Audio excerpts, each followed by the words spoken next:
I've come to the understanding that it is okay to not have a goal in life yet.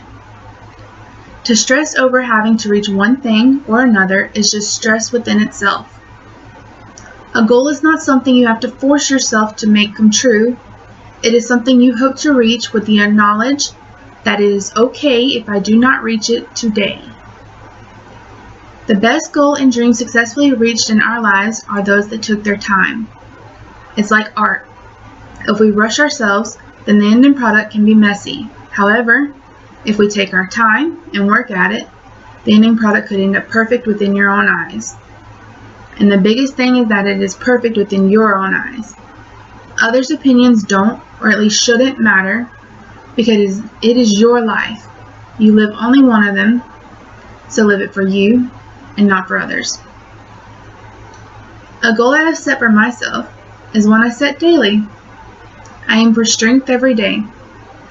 Strength to continue being a bright person, to continue having optimistic views, to continue being strong for those around me. Strength to live day by day so that I can make it one day further. If I aim for strength, then I know I'm trying my best to live every day to its fullest for myself, at the best of my capability, and not others. A second goal for myself is to continue searching for my own purpose. While keeping the purpose for living for others has kept me here and strong for so long, it grows weak. I grow tired. I hope to search of a purpose that fulfills me and makes me happy. A third goal is to continue the things that I love, to continue being me. I hated it when I lost all the things that I loved. I lost myself. I no longer drew, wrote, sang. I felt hollow. I hope that even when I hit slumps, I keep the things that I love close to my heart and use them as strength to pull myself through. The last goal is for myself, but also within the world.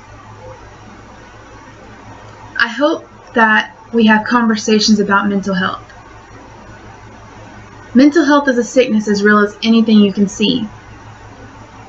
There are people who even go as far as denying our sicknesses. It is valid as any pain you feel and as any cut you can see. And it is deeper than anything you can imagine. People are constantly biting their tongues in regards to mental health or being told to keep quiet when tragedy happens in regards to mental health. We all have a right to speak. It's just how you do it that makes it right or wrong. People with mental health sicknesses are, from my point of view at least, looked as weird or wrong. It's like we asked for this, but we didn't. And those who care for us or love us, they aren't properly educated on ways that could help us. I'm not saying it is their place to help us, but if they are by our side, then we've already established some line of trust, some form of dependency. If we are working on ourselves, then they should be given the correct materials in order to help us grow and our relationship to grow. It takes a lot to live in this world, but it'd be much easier if we live it openly with a sense of understanding. This happens to apply to much more than just mental health, though. Communication is our biggest key, and strength is stronger when supported. But our tongues are literally the most bitten. I understand the most why we don't speak up about our mental health. There is a level of vulnerability to speaking out. It opens way too many doors. Questioning, possible trauma, manipulation is the biggest.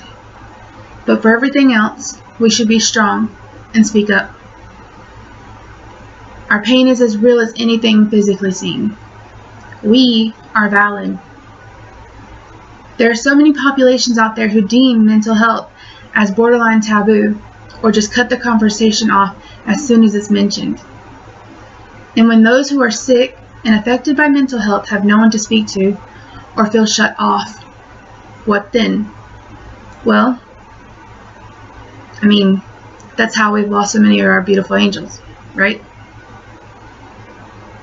Establishing connections of all types keeps our heart active. Our will to push forward stays alive.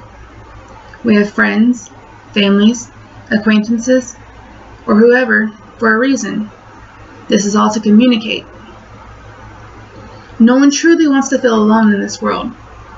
And the more we communicate, the more we find we have in common. It may not have been the same way of getting there or the same process, but the outcome, it just proves that we have so much in common. I mean, we all have scars, literally and figuratively. The difference is how we obtain them and bandage them.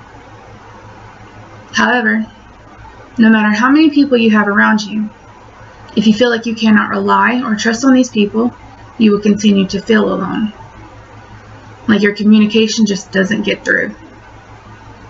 But my biggest advice is don't give up. We are in a world with immense amount of people. So, communicate. In one way or another, reach out. You will find the person or people you can rely on. Someone to tell you, I'm proud of you when you try, no matter if you succeed or fail. Thanks to K-pop, I was given a chance to reach out, to communicate and find common ground to get out of my own head. Music is my someone to tell me, I'm proud of you, or you've done your best for today. On a different level, thanks to the opportunity given to me, I've been able to reach out like this through these videos. It doesn't matter if this reaches one person or no people at all. It's the fact that I've tried. We should all be trying. It just takes a little courage.